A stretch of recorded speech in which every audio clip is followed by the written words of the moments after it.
Welcome to Wanna Be Clutter Free, formerly Wanna Be Minimalist, the podcast for busy families who are tired of the chaos, fed up with being overwhelmed, and ready to enjoy life again. Each week, we talk about how to let go of the clutter so that you can focus on the things that actually matter. And it's not just physical clutter, we talk about the mental and emotional stuff too, because if it's holding you back, it's time to ditch it. I share what I've done in my own life to declutter, organize, and calm the chaos, but you won't just hear it from me. There are amazing guests too. It's practical, doable, and simple for those of us that want to be clutter free. You're listening to Wanna Be Minimalist with Deanna Yates, episode number 142. On today's episode, I'm talking about how to successfully implement a new system or routine into your home. One of the biggest challenges I see when my clients set goals or start living a clutter free life is not following a plan and getting off track quickly on their journey. There's a reason there are so many New Year's resolutions failure jokes, right? The strategies from today will help you stick to a new routine, particularly when it comes to tidying your home. Hey there, my wannabe minimalist friend. If you are returning, well, welcome back. As always, I am excited to have you here. And if this is your first time, well, then welcome to the show. I create the show for all of you listening, and my hope is that it will help you in your home and your life. A few weeks ago, I shared a chapter from the book that I am in the middle of writing, and I'm getting really close to it being done, so I cannot wait to share it with you. But many of you really enjoyed what I shared, and so I wanted to share another chapter with you today. The book will be all about getting the clutter free life that you want without a giant declutter session or having to bring in a professional organizer to do it for you. Instead, I will teach you how to focus on putting the right systems into place. And with these systems, you will be able to see the clutter start to take care of itself. And once that first domino falls, it is amazing how fast it will all come together. And a big part of putting new systems or routines in place is taking some steps to increase your success. After all, no matter what you start, if you can't implement it, you will not get any results. And so that is a really important part about the entire method and what I want to cover today. But before we dive in too far, I want to take a moment to ask a favor from you. If you like this episode, can you take a moment and give it a rating or a review on whatever app you are using to listen to it? If you're on Apple Podcasts, I would be thrilled if you could also leave a quick review. I do actually get to see those reviews, and I wanted to share one with you today. Obacker19 had this to say, and I quote, "Inspiring and energizing. 5 stars. Regardless of where you are in your journey to living a vibrant life that matches your values, this is a must listen. From honest, self reflective notes that we're often only thinking about in the background, to the everyday parenting obstacles that challenge us to show up as our whole selves. Deanna's conversations are critical threads that ground you and help you move forward. Highly recommend listening and subscribing." End quote. Wow. Obacker19, thank you so much for that awesome review. And I am so happy that you can learn from my honest life observations. And that's really what I'm here for. So I appreciate that you see it and that you shared that. All right, let's get back to why you are here today, though, and that is how to succeed when you start a new routine, right? So, we're going to talk about that implementation. And I want to talk about those routines in your home, like the clutter free life method. So, the first success tip, number one, is to remove temptation. Now, Theodore Roosevelt once said, "Comparison is the thief of joy." And I believe that to be true. It is really hard to appreciate what you have when you are constantly looking to see what others have or what others are doing. And that is why the first tip for implementation success is to remove temptation. Now, this doesn't have to be forever, although you might like the results. So it's very, you might stick with it. But it is very important that when you are first starting out, that you really cut back on those things that could be tempting you. So, removing temptation means that you put your blinders on to those shiny, glittery things that are around you, and so that you don't have to say no. Because when we have to say no too many times, it could be in an hour, in a day, in a week, in a month, in a year, it just wears us down. Every time we have to say no, it wears down our resolve or our willpower, meaning that we are likely to stray from our goals in a big way. And I have talked about this before, but one of my first jobs out of college was as a personal trainer. So, relating this back to those days, someone on a diet who struggles to avoid the donuts in the company lounge is much more likely to make poor eating decisions later on in the day because they're going to feel like they quote unquote earned it, or that they're just not going to have the strength to say no again. They've already said no so many times, right? And in her book, Better Than Before, author Gretchen Rubin actually discusses this exact scenario. She talked about how she was in a business meeting with cookies sitting in the middle of a table. You can envision this, right? You're all sitting around, you're in like this hour-long meeting, there's cookies in the middle. She had just decided that she wanted to eat better. And so she's using all of her willpower to resist eating those cookies. She sat there for an entire hour-long meeting and didn't eat a cookie. But she talked about how she caved into picking up 2 cookies on her way out the door after the meeting ended because her willpower and the ability to say no had been used up. And had she just eaten that 1 cookie in the middle of the meeting, she wouldn't have been tempted to pick up the second one on the way out, right? So sometimes when we say no and we resist so much, it actually creates a bigger problem. And so we actually splurge more or we do more of the thing we weren't wanting to do. And I want to point out that we are not destined to cave into our cravings. So it's not a given, right? If you were passing by those donuts, back to the donut example, if you just passed by those donuts and that was a breeze for you, well, it's not going to affect your eating decision later because that didn't make an impact on your day. It's when we're starting a new journey, when we're working against our cravings, that's when these tough decisions matter. That's when they make life harder. And the same is true of buying things in your home. The less shopping you do, the fewer things you will bring into your home. And I know I am not the only one who has walked into Target for mouthwash and walked out with a basket full of things, right? I do much better now, but I have definitely had those moments in my life. So instead of having to use up our willpower to say no over and over and over again, one of the best things to do is to remove the temptation in the first place. And so I have 2 recommendations for how we can do this. The first is to shop from a list.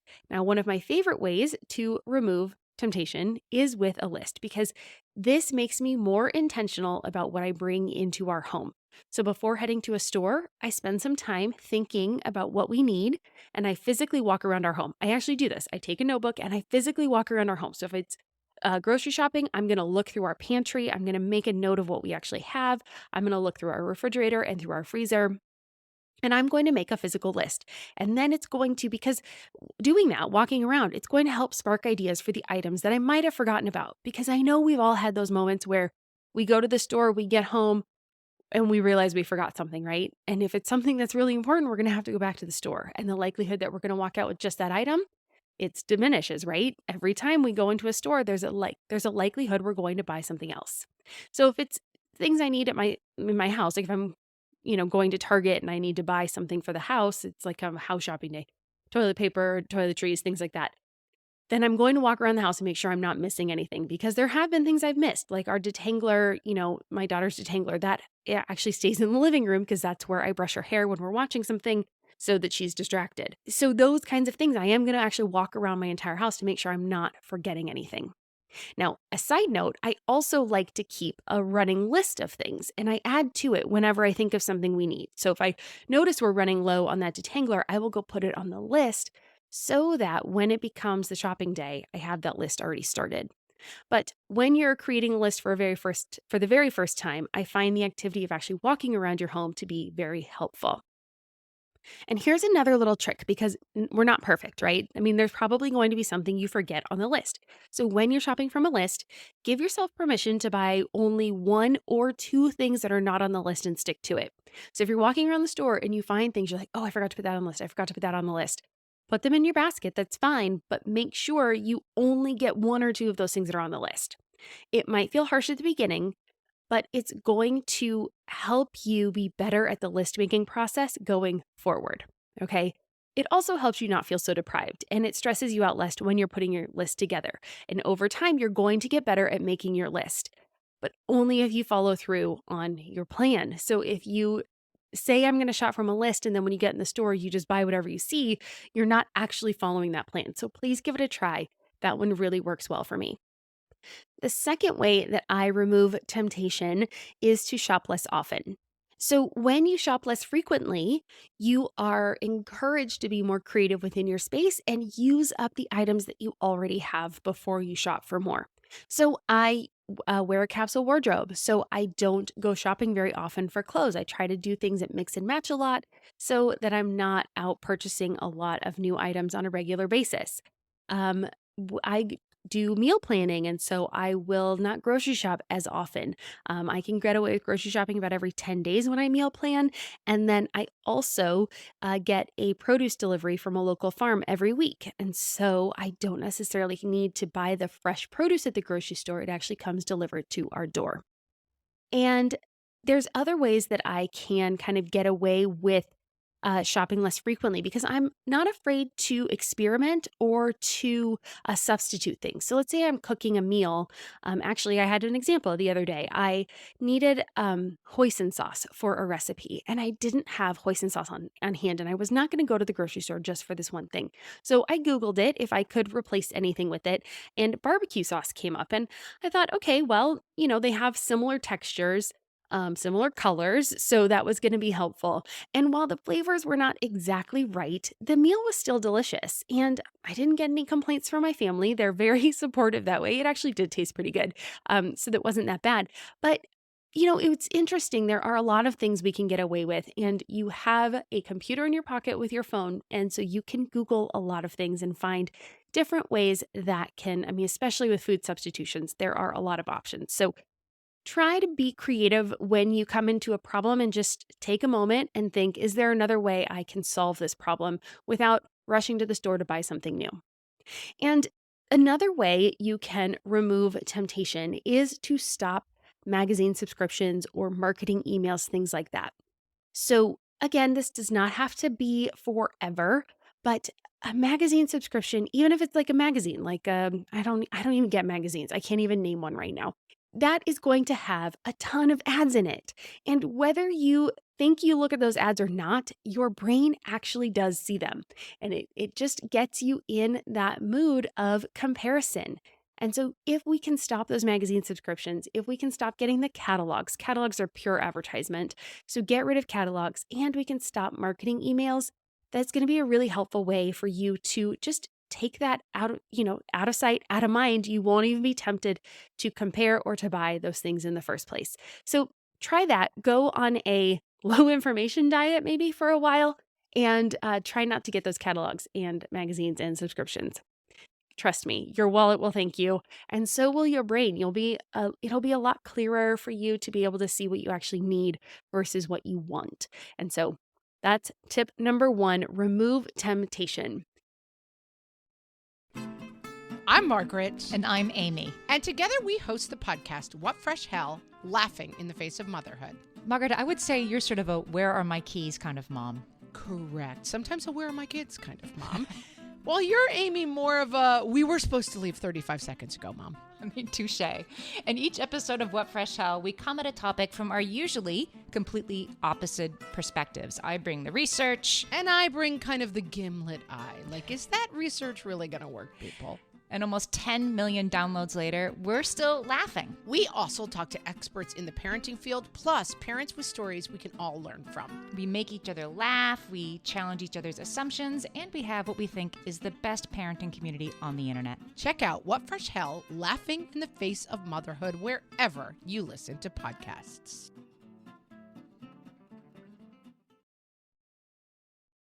Implementation success tip number 2 is to act like an observer in your own life.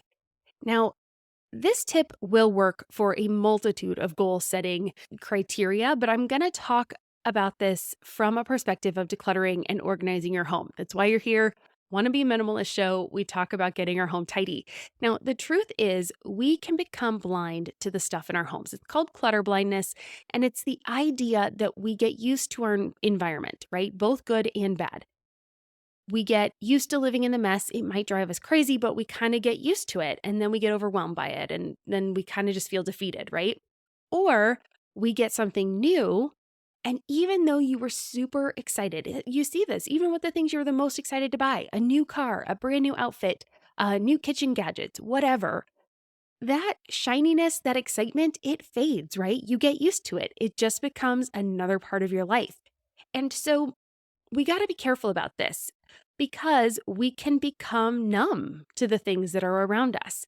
I want you to step back, right? In order to implement a new system that's actually going to work for you and your family, you need to take some time to observe how you and your family use your home. It might seem like an obvious tip, but trust me, this one gets overlooked all the time.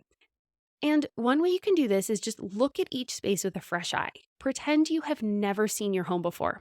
I know it is much easier said than done, but to make this easier, I want you to go ahead and close your eyes, take a deep breath, and then walk into the room that you want to observe and pretend that you've never seen it before. When you open your eyes, take a look around and ask yourself, what areas are cluttered? Where do you notice things gathering or clustering together? What areas are working? What areas are clean? What areas are open? How does the space make you feel? What emotions are you feeling? Does the room put off a vibe? Does it make you feel a certain way? And then what's working well in the space? What is your favorite thing about the room? Those are some of the questions that you can ask yourself when you're walking in to feel like an observer. What would it be like if your neighbor walked in? What do you think they would feel? What do you think they would see? This is not for you as the person that lives there. It's just kind of trying to be an unbiased third party, which is extremely difficult in our own spaces, but please give it a try. And if you're struggling with this exercise, another way to get a new perspective on your space is to take a picture. Yes, like get your phone out, take a picture of it, and then look at the images. So walk around your home, try to gather, try to get all the pictures so you can see each room in full. Go stand in different corners, stand in your entryway and take pictures. Go to the other side. What does it look like when you're leaving? What does it look like when you're coming in? In your living room, what does it look like from the different angles? What if you're sitting on the couch? What if you're standing in the corner that no one ever goes into because it's on the other side of the room? There's no reason to be there. But what does it look like when you're looking back the other way? And just take pictures from all different angles. And then you will be able to look at these pictures together. And images have a way of taking out some of that emotion. And so I find it much easier to be constructive when I see an image versus when I'm in the space, because I'm in the space, I'm immersed. There's a whole different feeling when I'm in the pictures. When I'm just looking at the picture, I can be in a different space while I'm looking at it. And that really makes a big difference. So anyway, the whole point of this is once you have a good understanding of how you use your space, you're going to be able to start to figure out what kind of system will work best for you. And again, this is coming from my book, The Clutter-Free Life, and you will have a whole system laid out before you for how to implement that. But just know that this is going to help you know where to start, right? Because this will help you know where to focus on, because you want to focus on the areas that are not working for you. If there's areas that are working, you want to go ahead and just let those go. You can leave those alone. And so that way you can concentrate on the spaces that gather the most clutter first so that they make a bigger impact and you feel better in your house. And then you can work on those little smaller things, those smaller changes that you really want to get to. But we start with the big impact because that is going to make the biggest difference in our daily lives. And that's really what we're going for. Big changes first that don't take all of that energy. We're not doing a big declutter session, but we're just making those bigger impacts with small changes. Trust me, it works. It's amazing. Okay, so success tip number 3 is to ask your family for input and help. Now, this isn't really about getting your family to declutter their stuff. I talked about creative ways to get your family on board in episode number 138. This is more about getting your family's input. Now, after all, you live under the same roof and your home is the family's sanctuary. They may not care about the decor. They may not care about what kind of furniture you get or what kind of table you have or any of that kind of stuff. But they definitely care about other things, right? There are other things that could be important to them. Perhaps you have a child that wants to have friends over more and you don't actually invite people over because you're embarrassed by your space, or you just don't have you just hadn't thought about that before. Or maybe you have people over a lot and you have a child that wants quiet spaces. Now, I'm not saying that what your family will want is going to be the opposite of what you have. I bring up examples like this because I have seen them before, and the extreme cases are sometimes the easiest to understand. The point is that it's wise to ask for input from all of the members of the family or anyone else that's living in your home, because our homes help make us who we are, right?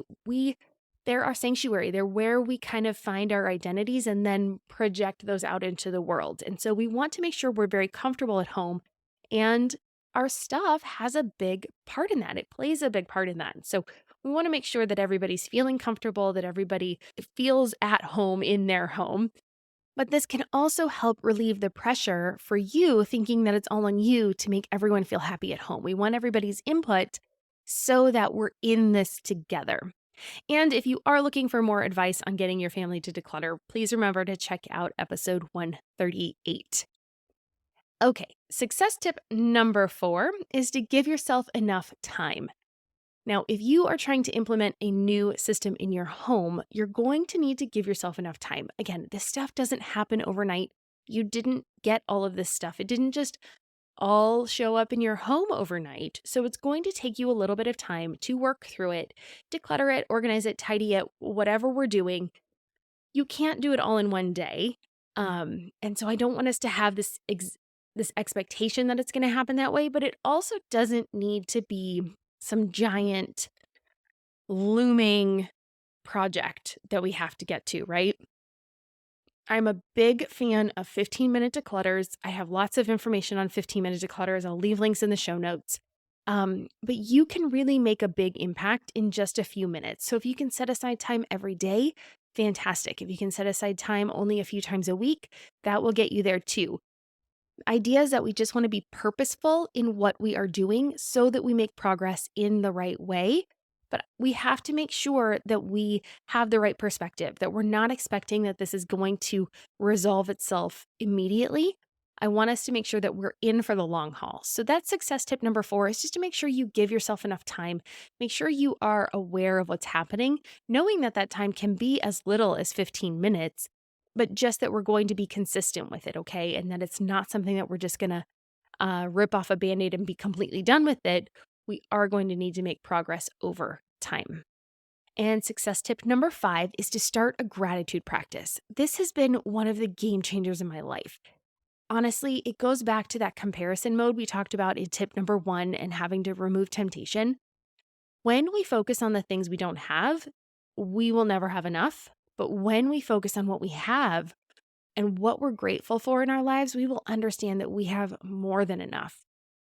So starting a gratitude practice has been life-changing for me. Like I said, I make sure that I think about at least 3 things that I am grateful for, and I try to write them down. I don't always get to do that. I don't always write them down, but I do try to make sure that I write them down because there is something that connects my handwriting to my brain thinking. It really just kind of ingrains it in myself and makes it more real for me. And so, I mean, these could be little things as, they could be really big things. Like they could be as little as I am so happy I had this hairband on my wrist because it was really windy outside and my hair was blowing all around. And so I got to get my hair out of my face. It could be something as big as I am so happy that I have clean drinking water and that I have our Berkey filter so that it tastes amazing. And that I have that at the flip of a faucet, right? That's amazing. And I think once we start writing them down, or once you really put in the energy to thinking about them, they start to come a little bit more frequently. And that has been really what's been so amazing is that, and it's just pretty amazing to see how when you start focusing on those things that you are grateful for, one, I think your life just starts to feel like it's full of all of these things. Your life just feels so much more full. And then also, I do have this feeling that, you know how people want to be around happy people? Well, things want to be around when you're grateful for them. And so you will start to notice all these little happy coincidences or happy things that can start to happen when you show gratitude for those things happening. And so, I don't know, I found that to be true in my life. And I find that people that are grateful are just more fun to be around too. So, success tip number 5, start a gratitude practice, give it a try. It can't hurt.